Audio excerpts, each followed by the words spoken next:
No, thank you. It's an interesting question, of course. Of course, I just explained that we're building a huge platform to control our data by implementing data governance, having a huge data lake. And why are we doing that?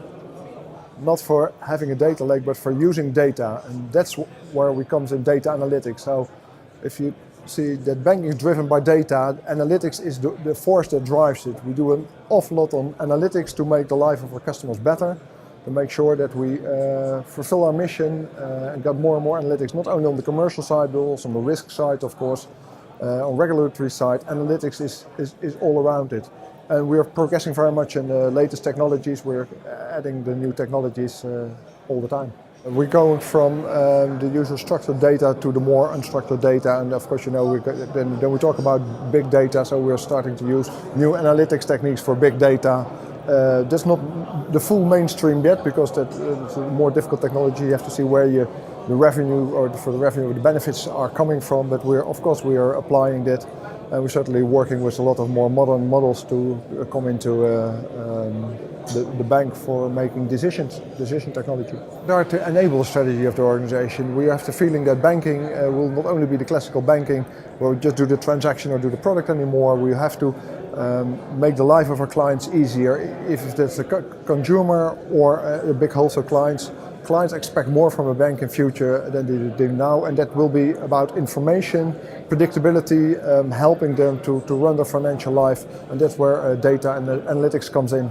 So it enables the fulfillment of strategy. If you remember platforms that we use them cross silo or cross product, that's what we do, because we try to make the life of our clients easier every time. That means that we have to connect the dots of what clients are doing on each and any product to make sure that we come to the best next offering, or to the next best advice.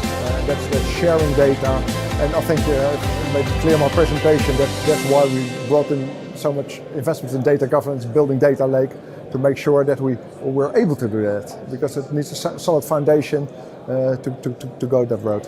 Where you come from a legacy world where your company is sort of a way siloed or broken up in departments. There's a lot of legacy technology, and you have to bring in new technology, but also bring in new functions. And as I explained in my presentation, we got new roles like the data stewards. I have had a new role of the CDO to enable this trend or the development. You have to bring in a lot of investments.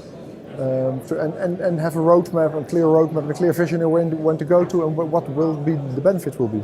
In any big company where there is the use of a lot of personal data, client data, of course, GDPR is a main topic.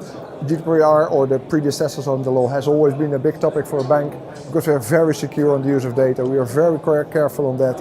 So it's not going to radically change our world, but it will be the next step up in privacy awareness, and there come some new rights for clients as well, and we're prepared for that. At first, choose a vision from the top where you want to go to with your clients. What data-driven in itself is nothing. You have to have a clear vision of what do you want to do for your clients, and data's information is going to help you with that.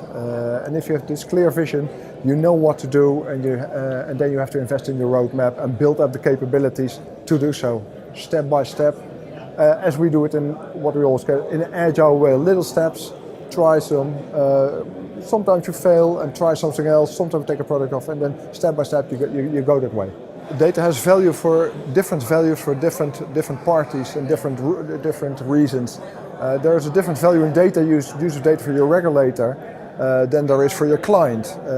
And of course there are many ways that you can make data valuable for your clients. One of the nice examples we have in our app a forward-looking, so we can predict your balance sheet for the coming months. Now clients like that. That's being driven by data. We have prediction on your data, and that creates value for your clients. People are motivated by the purpose that ING has to work on our company, and we select the people that like to work with data. And there are many different functions. You've got analysts, you've got users of data, you've got customer journey experts that use data, but you also got people who actually are the IT guys, engineering, the coolest new things to store data and to use that. So there are many ways of encouraging people to work for us. We took the audience on a very comprehensive trip for what we did over the past 3 years, where we started to realize that we have to take care of our data in a better way for the secondary use.